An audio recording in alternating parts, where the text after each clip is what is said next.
So yeah. How do you think Max's intersex variation would affect his subconscious in Freudian terms? Oh my gosh. What a question. I mean, I really don't. I don't subscribe to the idea that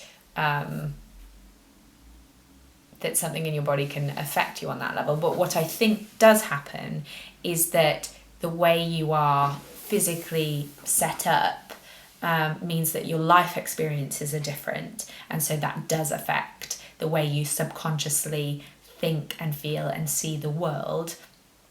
For instance, there's a stereotype that women are more cautious than men. But if you think about it, if you live every single day as somebody who can be sexually penetrated, and it's the norm for women to be penetrated during sex, and we're also much smaller than men. I'm a foot shorter than most of my male friends, and I'm much thinner and my muscles are less dense, so I'm less strong. If you walk around with that every day, then you are going to be more cautious. So in terms of Max's subconscious feelings, I think that what would affect him, or what did affect him, is when people know that he's intersex, they treat him differently, and so he feels different. For instance, Hunter, the way he treats Max is related to the fact that he sees Max as partially a girl, and he was told that at a very young age. Max is partially this person who could play these types of roles in life.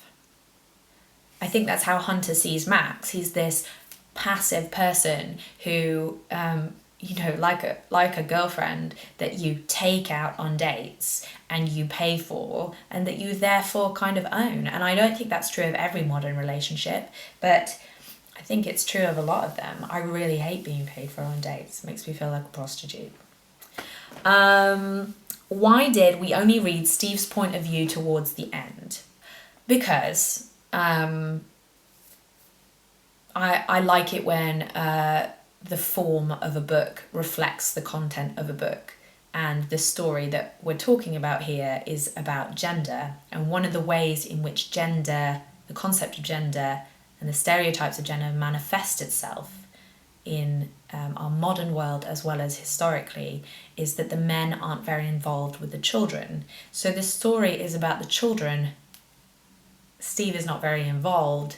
He becomes more involved at the end as he realizes that yes, he's taken the role of the person that goes out to work more and has the more important job and brings in more of the money, but maybe that's not the right role for him. So he comes back home and he has more of a relationship with Max, and so he becomes closer with Max, so he becomes relevant to our story about Max. And if you read Karen's sections in the book, some of what she talks about is how they made the decision for Steve to go out and do the money job, and for her to take a step back from work, even though she still does work. And she feels, and I feel, that maybe that's just not quite her. I don't think that she's a bad mother. I just think that she's not the nurturing homemaker that she is required to be in some ways. And really she needs Steve to come in and do his share of the work. So that's why.